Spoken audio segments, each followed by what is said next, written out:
नाम नहीं लिखा हुआ.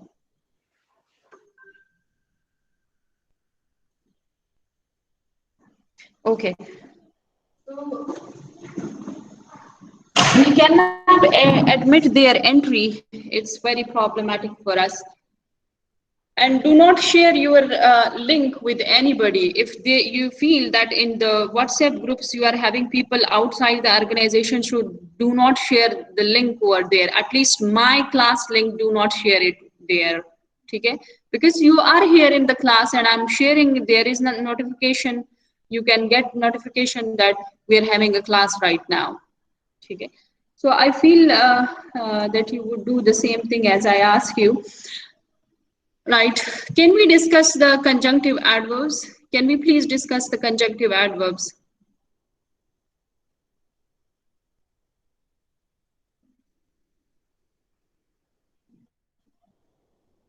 No person? Nobody? I can. Ma'am, adverb which relate to sentences or classes. Huh? Ma'am, it modifies the verb in the second clause with relation to the first one clause, and it has Huh? some punctuations like a semicolon. Then we use or conjunctive adverb and then a comma, and then Yeah. we write or second clause. Very good. Excellent. Like conjunctive adverbs can be used in joining the two clauses or maybe two complete sentences. So it can work as a linking verb as well. Okay. There are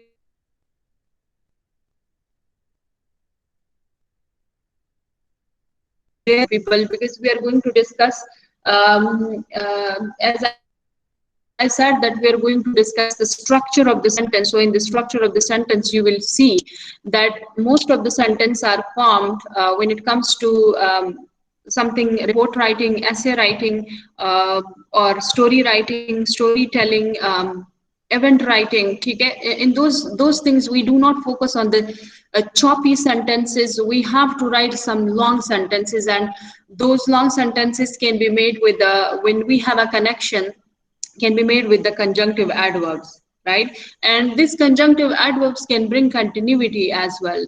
It can bring coherence within the sentence. ठीक है? So ये चीजें मैं आप लोग को इसलिए बता रही थी that you should read about conjunctive adverbs because it's very important in sentence structure. ठीक है? But we are going to discuss the sentence structure as well. So you will see that how we use the conjunctive adverbs in the sentence structure, because we are having compound sentences and complex sentences. The compound sentences can be made with three processes or three, we can say, ways. One is the coordinating conjunction, the other is maybe with a punctuation mark, with or without any conjunctive adverb. We will talk about it. Coordinating conjunction से भी हम बना सकते हैं with the help of coordinating conjunction. Sometimes we can have a conjunctive adverb, but at that time we can have a punctuation mark, right? So we will discuss about them as well. Now, as I have uploaded a lecture slide in your classroom, if I'm sharing the screen with you, let's see what is this, what is today's class. So it's all about phrases and clauses and the sentence structure. We will talk about phrases and clauses first, and if we get time, we can discuss the sentence structure as well. But sentence structure needs to have a full-fledged lecture, because it's important to discuss all the parts of sentence and the types of the sentences as well. You must know that how can we make compound sentences, complex sentences, and all of them. But let's start with the phrases and clauses.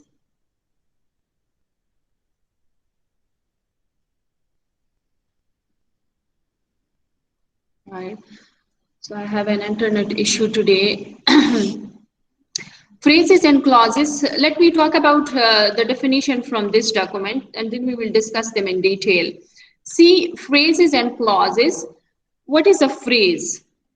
Right? This document carries a very structure-wise definition. When we say that what is the definition or what is a clause, or what is a phrase. So the first thing that comes in our mind that a phrase is a collection of words having no complete meaning or no complete sense, or a clause is a collection of words, a complete meaning for the phrase, and a clause is a collection of words that may have or may not have a complete sense. Okay, so can have a complete sense or may not have a complete sense for the clause. So we are going to discuss that how we say that it doesn't carry sometime a complete sense and sometime we can say an incomplete sense.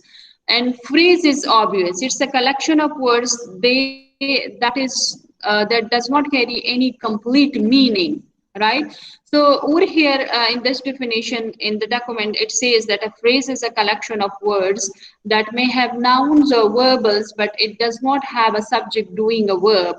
The following are examples of the phrases. So it's a very structure-wide definition. I like it so much because it will help you a lot in understanding the phrase. See, a collection of words that may have nouns or verbals, but it does not have a subject doing a verb. So when we are having a subject that is doing a verb, it's a complete sentence. When we do not have a subject that is not doing a verb,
okay. So I was talking about a phrase and a clause.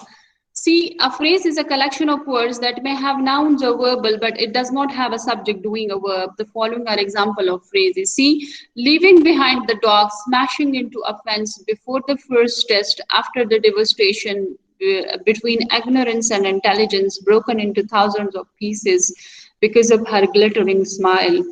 So you see, यहाँ पे in the definition, the phrase says, the definition of the phrase says that it's a collection of words. So it's again a collection of words that may have nouns or verbal. So you see, leaving is a verbal, dog is a noun, smashing is a verbal, fence is a noun.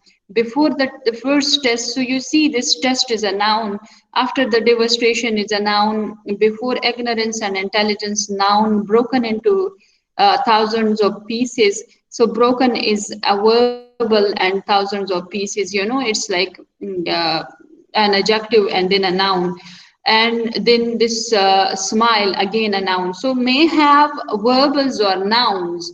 So when we have a noun and a verbal, but if that noun is not working as a subject and that verbal is not working as an action or doing, or we can say it's not the action that is taken or that is acted upon by the subject, right?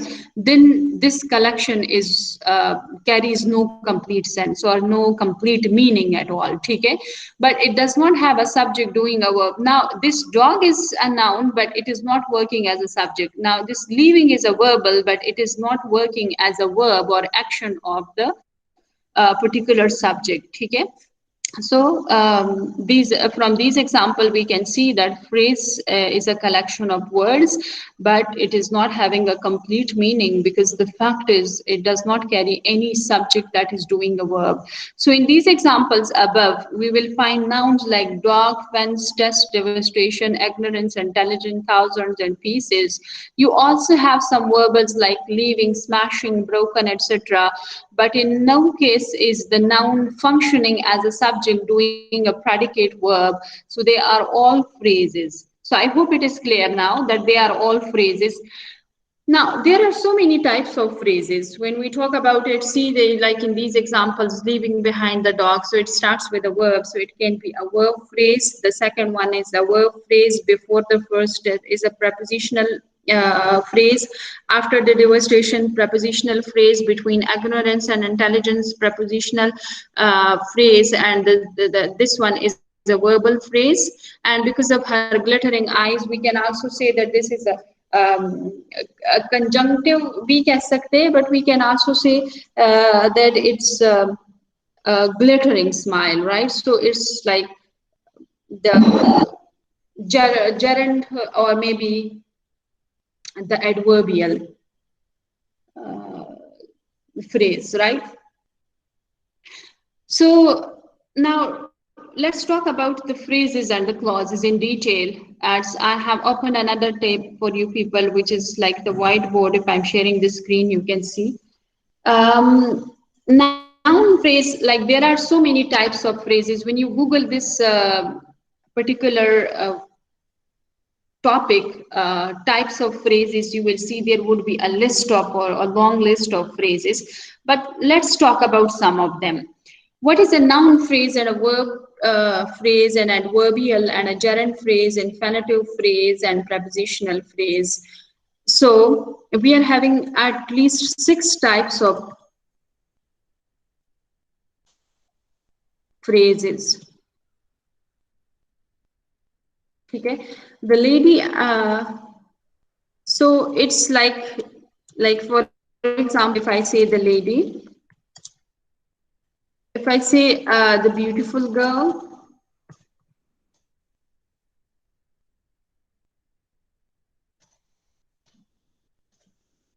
okay, and smashing into the fence, broken into pieces, and very honestly, extremely, or very slowly, or truly funny. So you see, these are what. How can we categorize these phrases? So there are at least 6 types of phrases that I want to discuss today. One is the noun phrase. Okay, so the noun phrase is that phrase which is having a noun, for example, the lady and the beautiful girl, the guy, etc. And we have a verb phrase in which must be singing,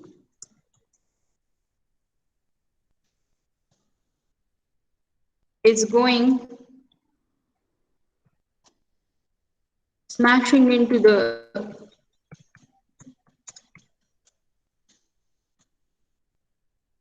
fence, and broken into pieces.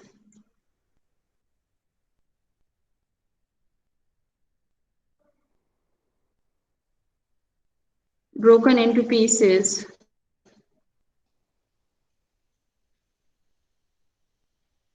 Right? We can have adverbial phrase as well.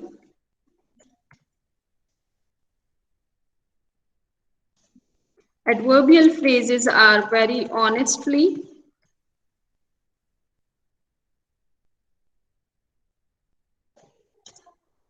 very slowly, extremely,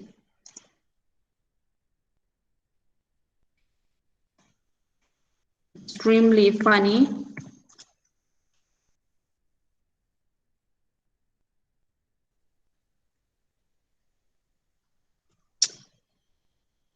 and then we have so many other. We can have gerund phrase,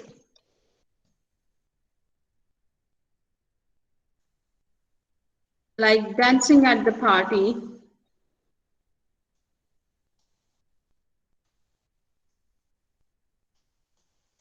drowning into a river. Infinitive phrase,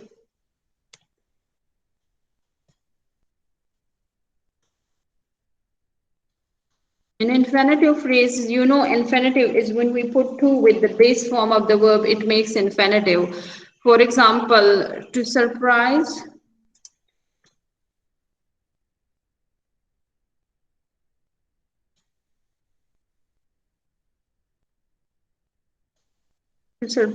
to execute,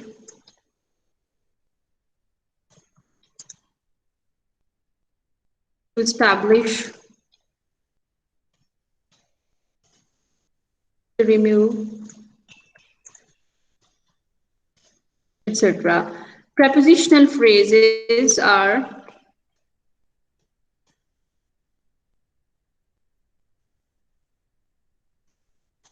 on the table, in the chair, at the corner, inside or outside the street.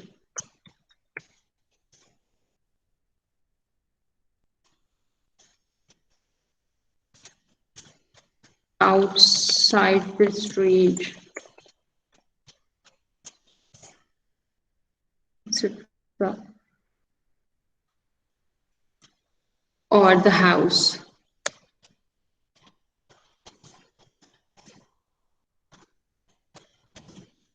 So you see, these are the types of preposition when we study the preposition types. Okay? So the most important to learn is the prepositional phrase. Let's like it's a homework for you people to read about the prepositional phrases in detail, because I'm going to discuss the parts of the sentence today. So it's your job that you have to read about the prepositional phrases in detail, that how can we use prepositional phrases. It is very important for you people.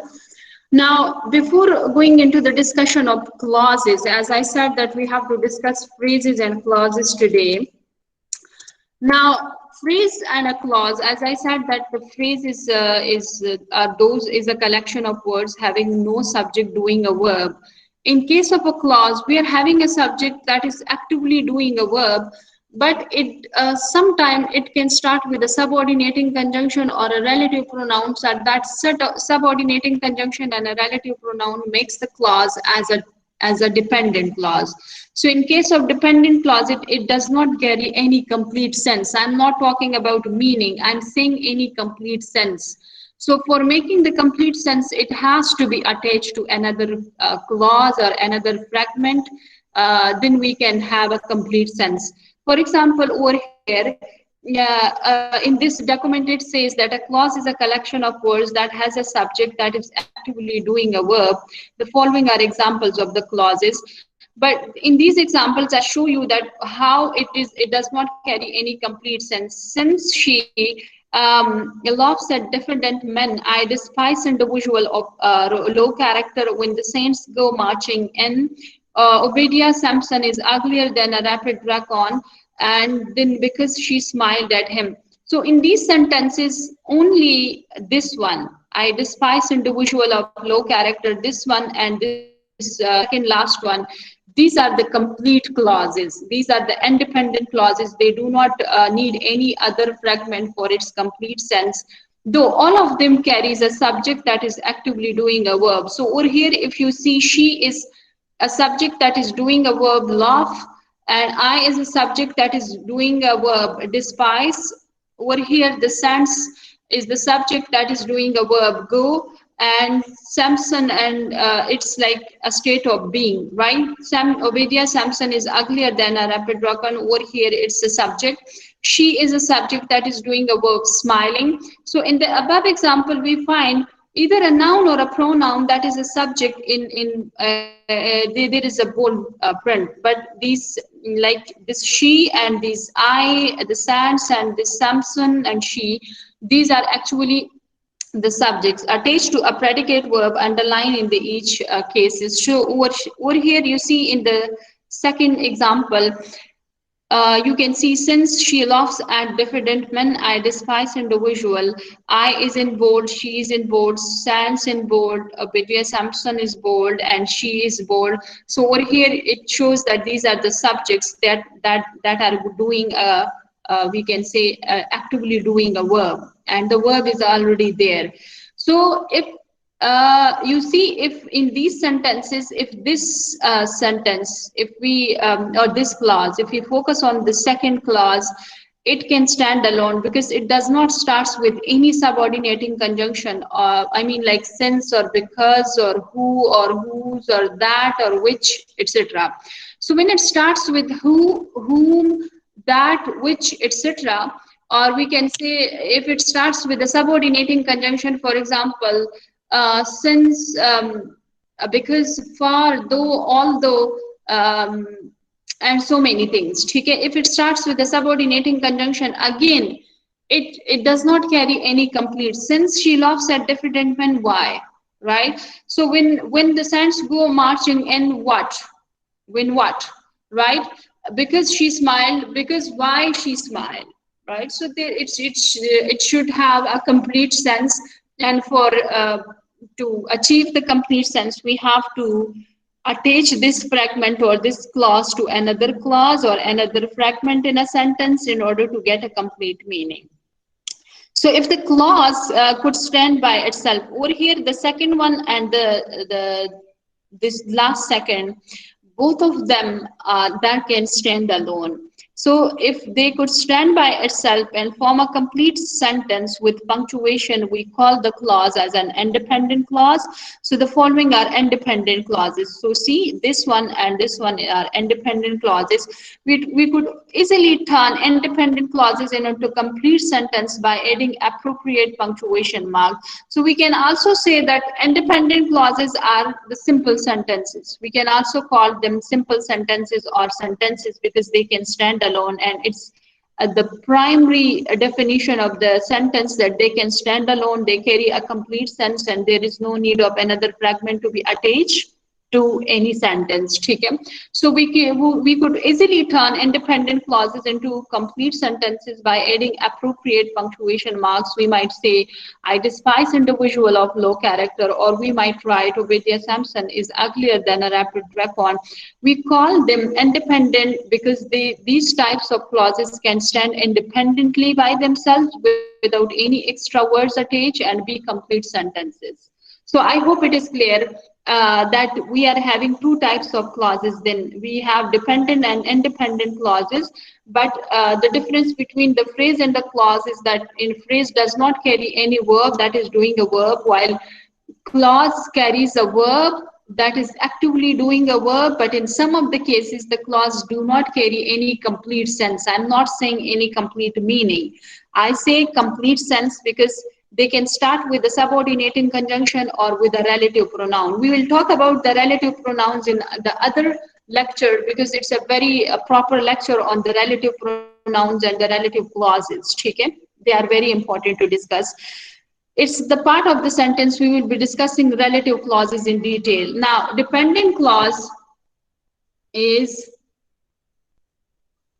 a dependent clause have a subject doing a verb, but they have a subordinating conjunction placed in front of the clause. As I discussed with you, that subordinating conjunction means that the clause cannot stand independently by itself and become a complete sentence.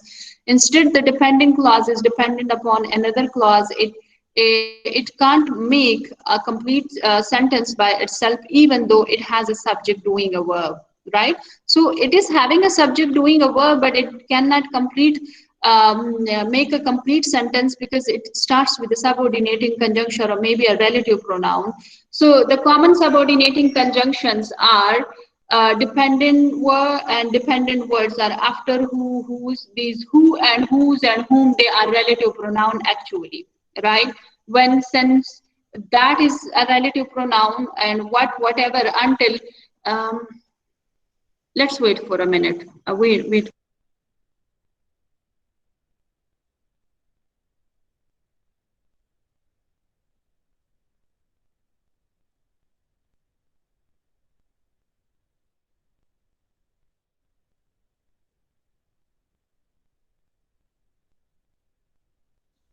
right?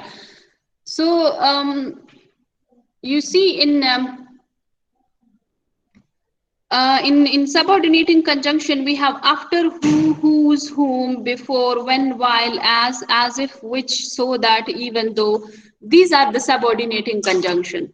And we will discuss who, whose, whom, that, which in relative clauses in detail. But you see the rest of them are subordinating conjunction. Here are some examples of dependent clauses. Since she laughs at diffident men when the saints go marching in, because she smiled at him. We discussed about it in the start of the lecture. As I was discussing these things, I said that these are dependent and these are independent clauses because it starts with a subordinating conjunction or maybe a relative pronoun. So you must know about subordinating conjunctions. We have two types of conjunctions: coordinating conjunctions and subordinating conjunctions. And we have another one as well, correlative conjunctions. Correlative conjunctions work in pairs. We will discuss about conjunctions in detail, लेकिन वो उसका part है, I mean like the sentence structure का part है, but it's like so far you have to know about the subordinating conjunctions, that these are the subordinating conjunction and they can make a dependent clause. Okay, that clause depends on the meaning of, we can say for its complete sense, it always need another fragment to be attached to it in order to complete its sense. So I hope it is clear so far. Let me open the tab and discuss the clauses with you. As we discussed that we have independent clauses and dependent clauses.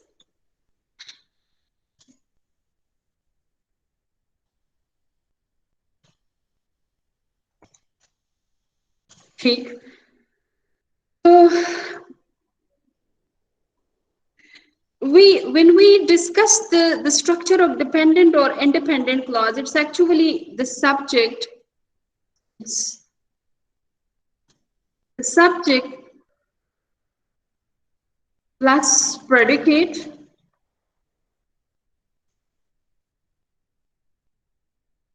or we can say that subject is doing a verb in the predicate. So in the predicate is actually like we are having the subject and the rest of the sentence is the predicate. Do you know about predicates and complements and objects and subjects? Do you know about subjects? Okay. So over here, after the party was started,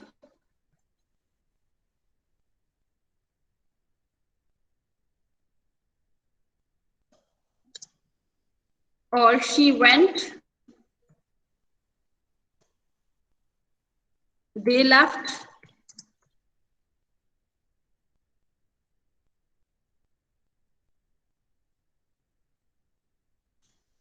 they left because she wants to become a doctor.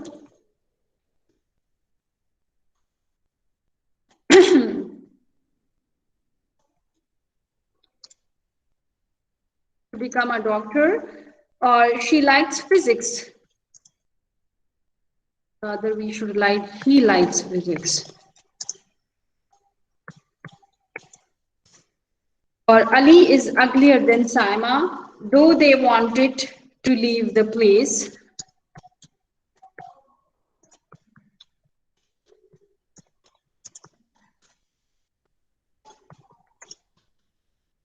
Right? So these are the clauses. Now, see, it's actually the subject and a predicate, the way we discuss the structure of the sentence. So the party is actually a subject was started. Now this is a predicate. She went, she is a subject and went is a predicate. They is a subject, left is a predicate. So when we have a subject and the rest of the sentence is actually a predicate, what's the complement and a predicate? So if you have any idea about the complements, complement, predicate, and objects, could you please discuss it with me? I mean, complement, predicate, and objects. Do any one of you, does any one of you know about it? What is a complement, predicate, and objects? Please talk to me about predicate, objects, and complement.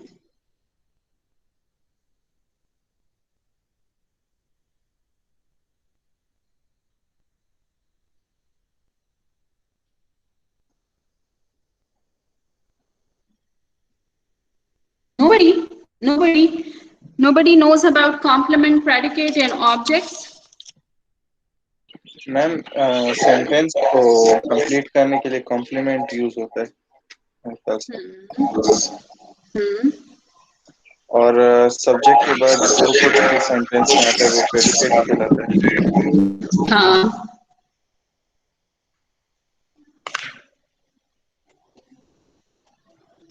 बाकी ma'am तीसरा क्या था वो मैंने नहीं देखा। बस इसके अलावा नहीं आता। मिस प्रेडिकेट हमारे साथ वो होता है लाइक एक वर्ब सेंटेंस है हमारे साथ, उसमें हमारे साथ वर्ब है और वो एक ऑब्जेक्ट पर काम कर रहा है, उस पार्ट को हम सेंटेंस के प्रेडिकेट बोलते हैं। Very good. Anything else?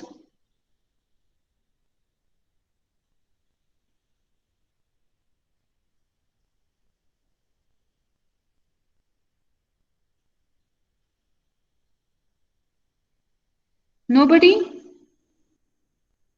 Wajid Ali Khan, could you please talk? Ma'am complement जो होता है वो किसी भी सेंटेंस में मतलब कंप्लीट करने के लिए जरूरी होता है। Very good. Very good. It's like the completer of a sentence. It completes the sense of a subject, it can complete the sense of a verb, and it completes the sense of an object. Okay? So it can be the object complement, it can be the subject complement, and it can be the verb complement. Okay? So it's very necessary to know about the predicate, the object, and the complement. Let's talk about it today, because I got the idea that you do not know about predicates in detail. You might know, but I don't know why don't you just talk about it.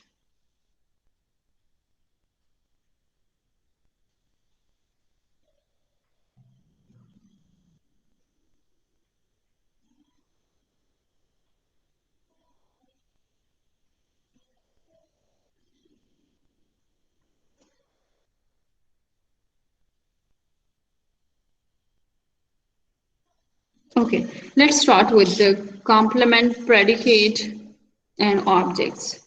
Okay. It's actually predicate is we can say that we are having a subject and the rest, or we can say the doer of an action, and the rest of the sentence is the predicate. So let's talk about the predicate first. So I would give predicate as one. Ma'am, it tells something about the subject. Yeah. We can say in a sentence, for example,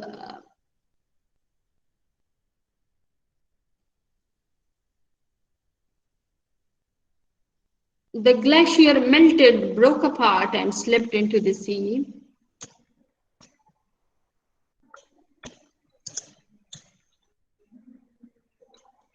Melted, broke apart, and slipped into the sea.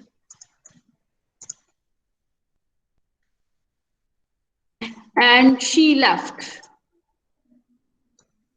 So in this example, you can see that, as we said, that a predicate is the completer of a sentence. It completes the sentence. And we can say, or we can also say that it does the rest of the work. We are having a subject, for example, the glacier over here is the subject, and the rest of the sentence is actually the predicate. ठीक है. This one is the predicate. So the subject is the doer or the bearer of the sentence, and the predicate does the rest of the work. ठीक.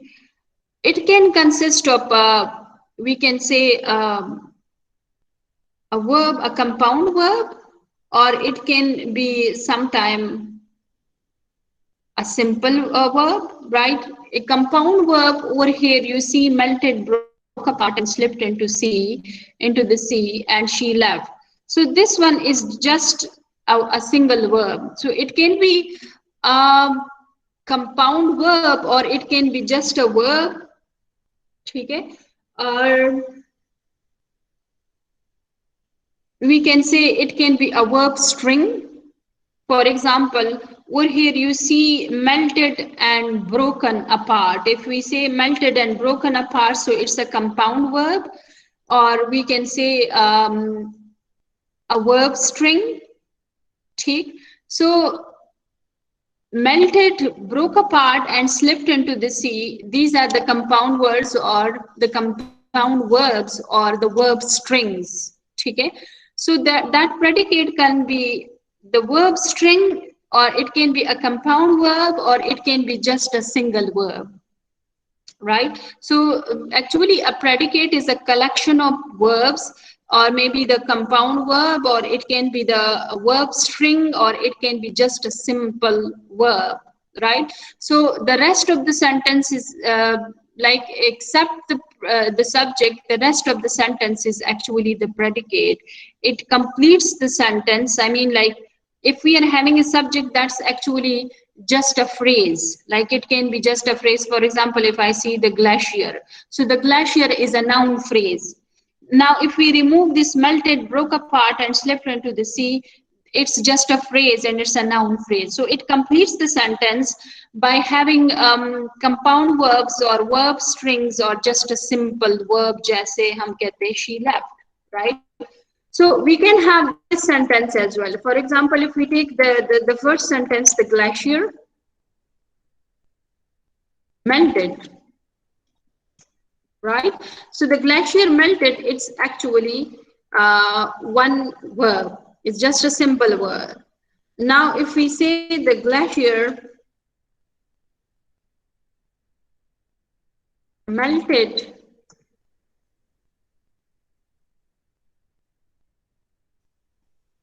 and broke apart, right? Or the glacier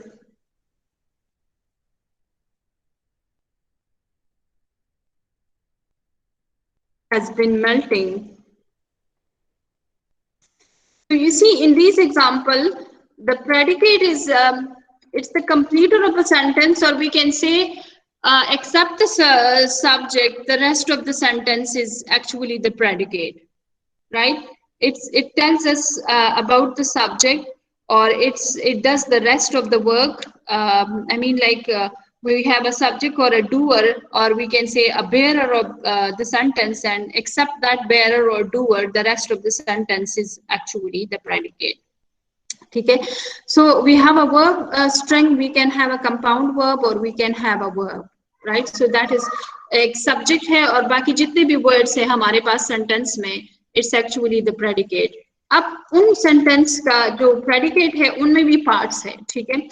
So we can have a compound predicate, we have a complete predicate, and we have a predicate adjective. Sometimes we have a predicate nominative.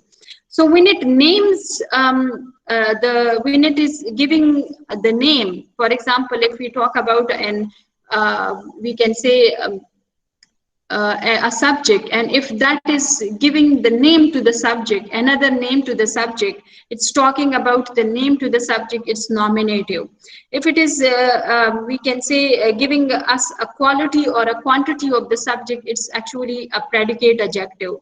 If it is completing the predicate, it's a complete predicate, or we can say gives us a complete meaning, okay, of the, we can say we have modifiers and qualifiers, and it gives us a complete sense then we call it as a complete predicate. Sometimes we have a compound predicate. For example, as in this sentence, you see the glacier melted, broke apart, and slipped into the sea. So this is a compound predicate because it is having a compound verb.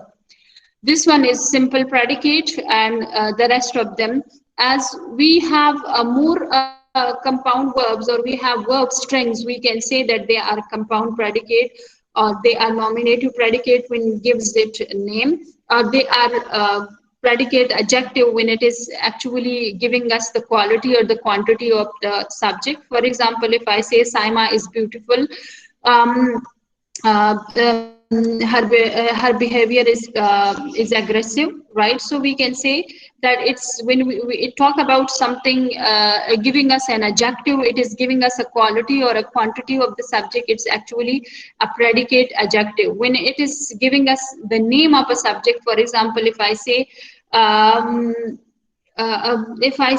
she used to be the tallest girl on the team. She used to be the tallest girl. So she and girls, right?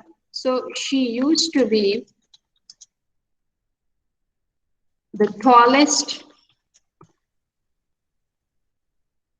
girl on the team.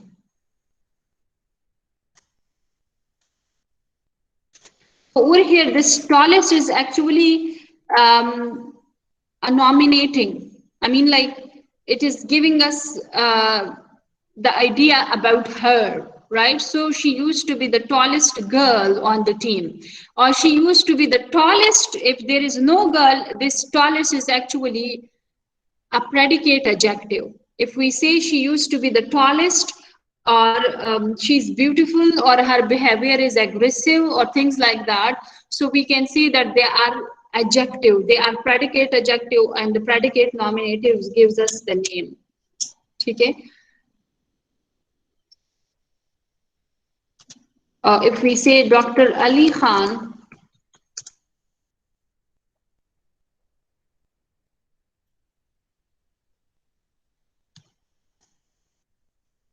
is the acting chancellor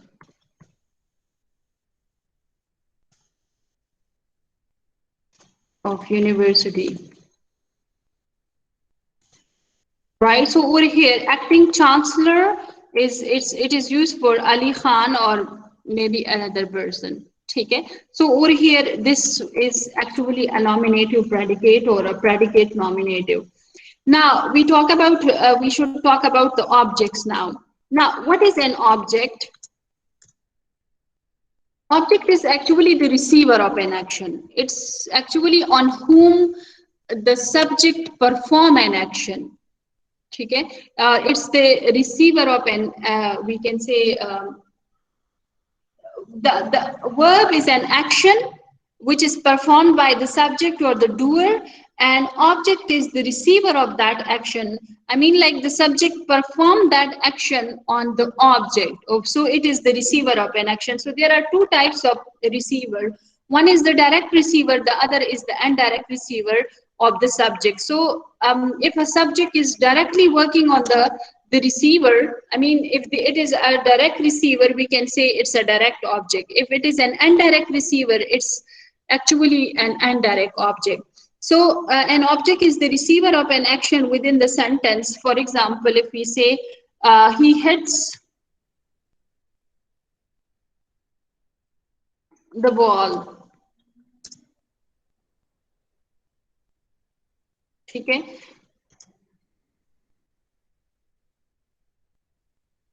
Or the teacher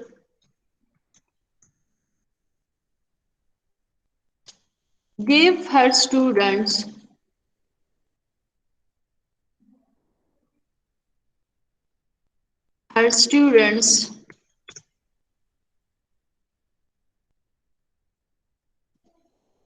A grades.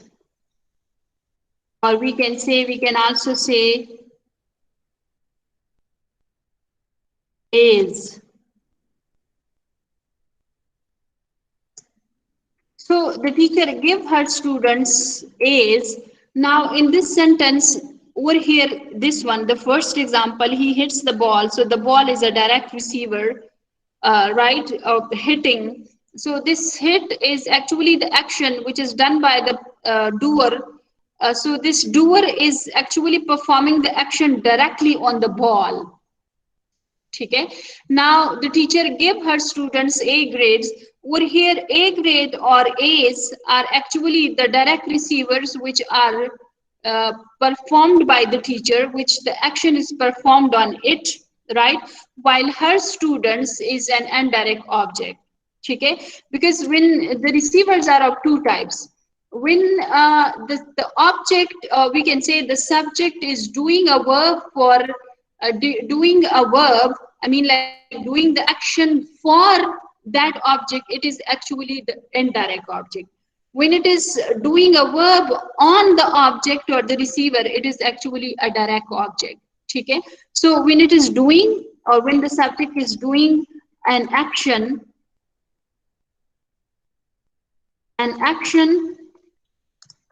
on the receiver, that receiver is actually as called as direct object.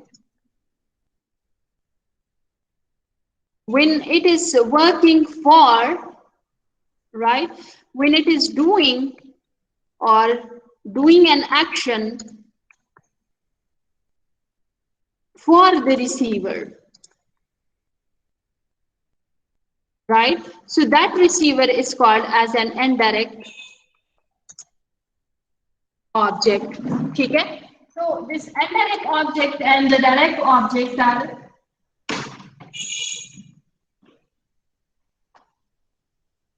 right. We are having the indirect object as, because that action is done for that particular receiver. So in the above example, you see the teacher give her students A's or A grades. So these A grades are the direct object because the action is performed on these particular object or the receiver, while her student, it is the indirect object because for them the action was performed, right? So this is actually the difference between the direct object and the indirect object.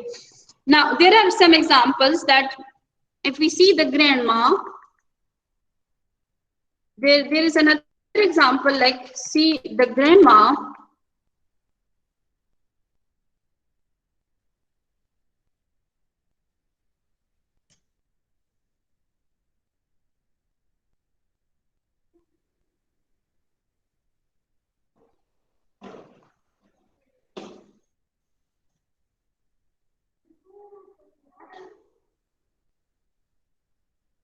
Left Saima all her money. Now, can you spot the direct and the indirect object in this example?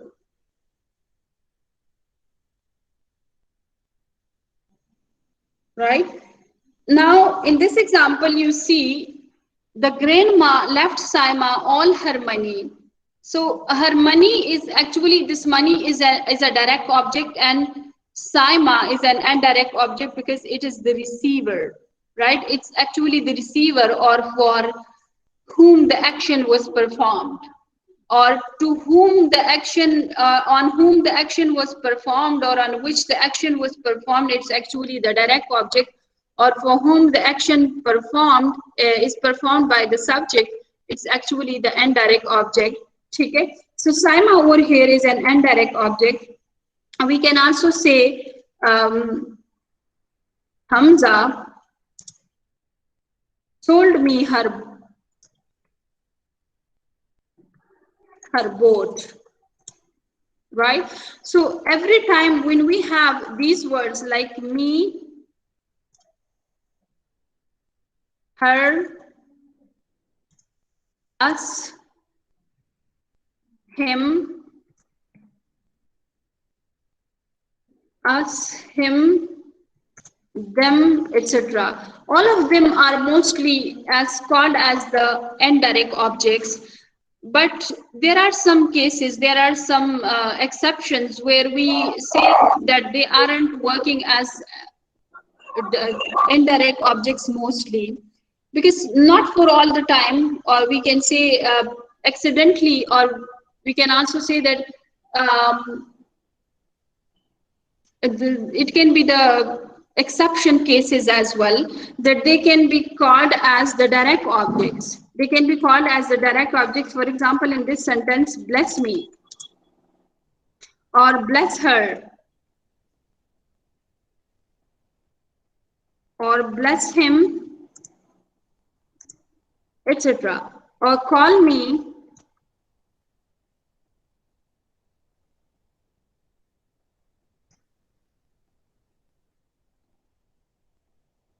call her, call him, etc. So over here in these sentences, you see it is working as a direct object. But in this this sentence, it is working as an indirect object, because for this object or this receiver, the action was performed. I mean, the Hamza sold the boat, so the boat is actually a direct object on which the action was performed, and this one is an indirect object for whom the action was performed. So I hope it is clear about indirect object and direct objects. Now coming to the complements, as we discussed about complements in the start as well, that they are actually the completers. As we can say that predicates are also the completers, but they are the rest of the whole sentence. Except the subject, the rest of the whole sentence is the predicate. While the completer, we can say the complement is different in a sense that sometimes it can complete the sense of a verb by having an adverb. It can complete the sense of an object, or it can complete the sense of a subject. So how it can complete the sense, or we can say the completer of the thoughts. So we can say that a complement is any word or phrase that completes the sense of a subject and object of a verb. So there are examples. For example, see, the glacier is a huge body of ice. The glacier is a huge body of ice, and glaciers are beautiful and potentially dangerous.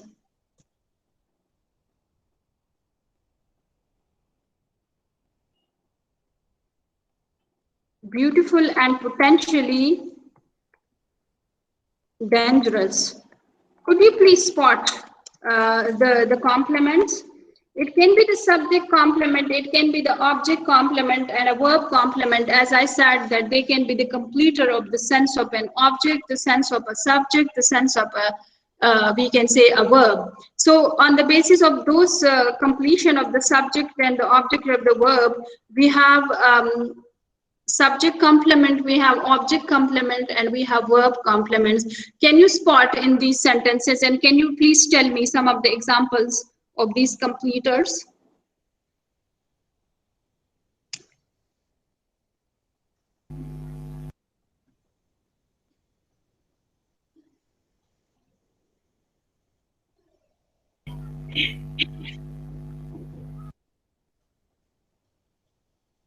Right.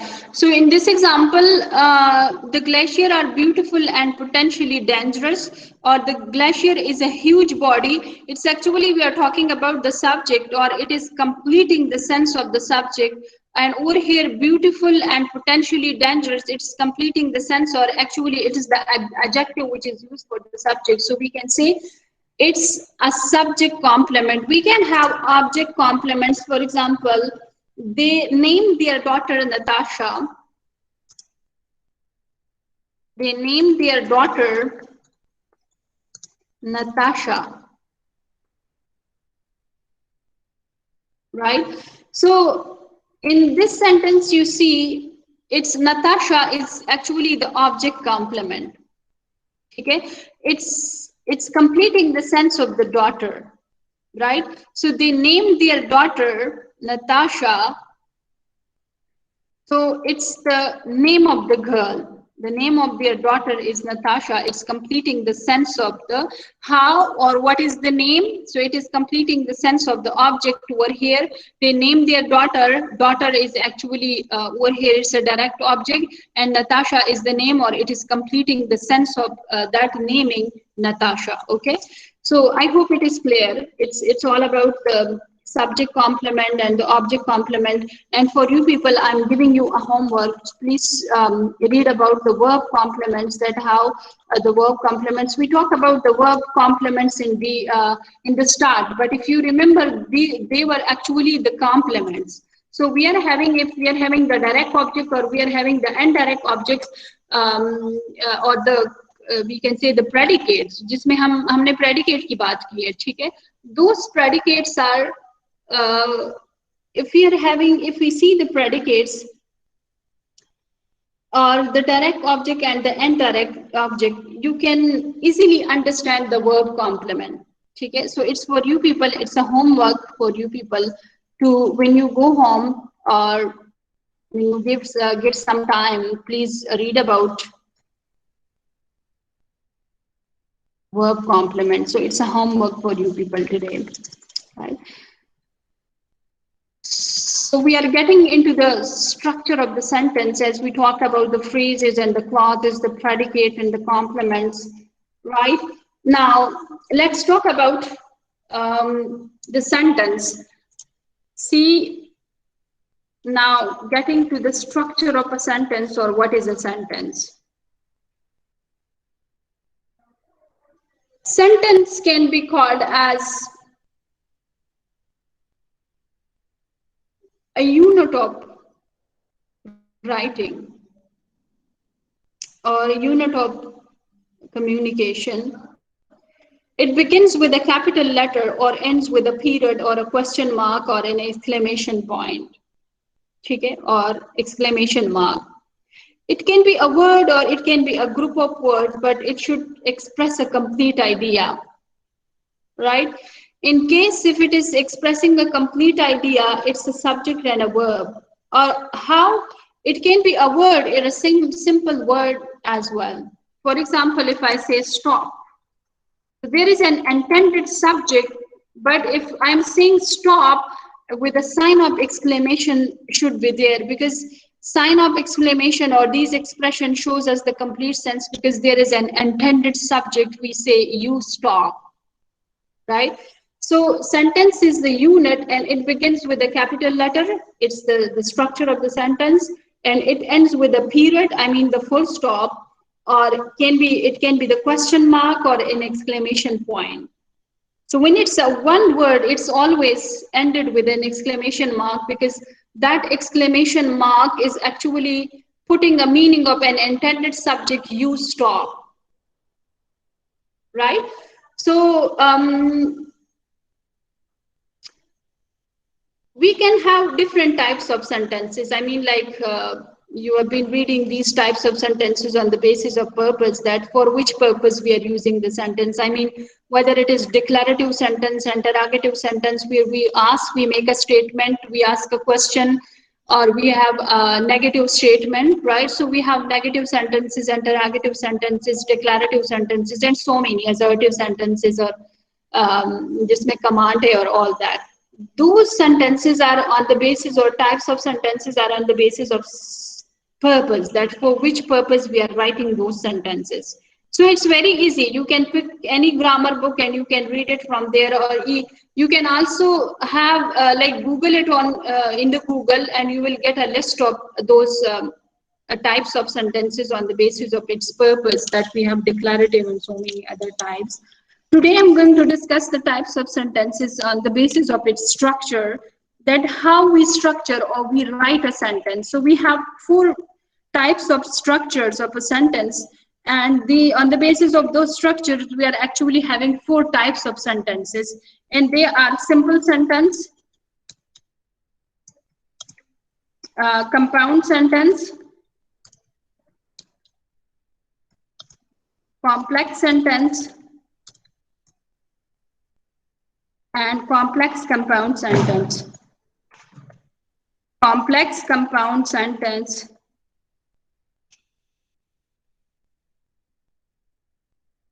And in the see, a simple sentence is just having one clause or a main clause. Compound sentence are having 2 independent clauses joined by subordinating conjunction, either by a punctuation mark with or without any conjunctive adverb. And complex sentences are those sentences which are having one independent clause and one dependent clause, or maybe at least one independent clause is there. And complex compound sentences are actually the extension of complex sentences, because we may have two independent clauses, so we say that it's complex compound sentences, right? But at least there should be one independent clause. There should be one dependent clause, sorry. And it's actually the extension of complex sentences. We do not focus on the complex compound sentences much, because it can carry one or two or maybe more than three clauses, independent clauses, but at least there should be one dependent clause. So simple sentence is that sentence which is having one main clause, and compound sentence is that sentence which is having two independent clauses. Those independent clauses are joined by the coordinating conjunction or with a punctuation mark, with or without conjunctive adverbs. We will talk about it in detail, okay, how we can make, or what is the, how we form complex compound sentences. Actually, there are three ways of making the compound sentences. One is with a semicolon, semicolon with or without the conjunctive adverb. One is the coordinating conjunction and the other is the colon. So I'll be leaving you people, it will be a homework for you people, that how can we make the compound sentences with a colon. It's rare, but there it exists that we can make the compound sentences with a colon. Okay, we will talk about the compound sentences that is made with the punctuation marks, with or without any conjunctive adverb, in detail, right? And complex sentences, as I said, it is having one dependent and maybe more than two independent clauses. Okay? And it is joined with a subordinating conjunction or a relative pronoun. And compound sentences are joined by coordinating conjunction, a punctuation mark, especially the semicolon or a colon, with or without any conjunctive adverb. Complex sentence mein hum kya karte hain? It is joined by, as we said, that it is having dependent clause, so that dependent clause can starts with a subordinating conjunction or a relative pronoun. So when we have, it starts with a relative pronoun, we call it as a relative clause. When it starts with a subordinating conjunction, we call it as a subordinating clause, right? So for that very purpose, we need to know about the subordinating conjunction, the coordinating conjunction, and the relative pronouns.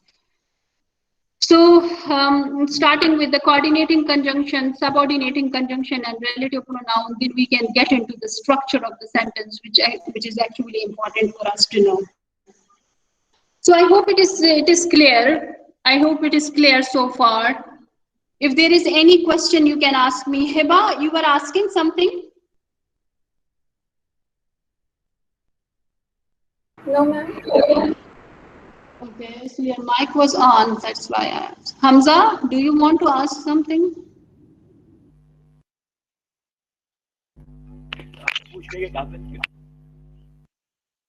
मुझे आवाज नहीं आ रही. No, ma'am. Okay.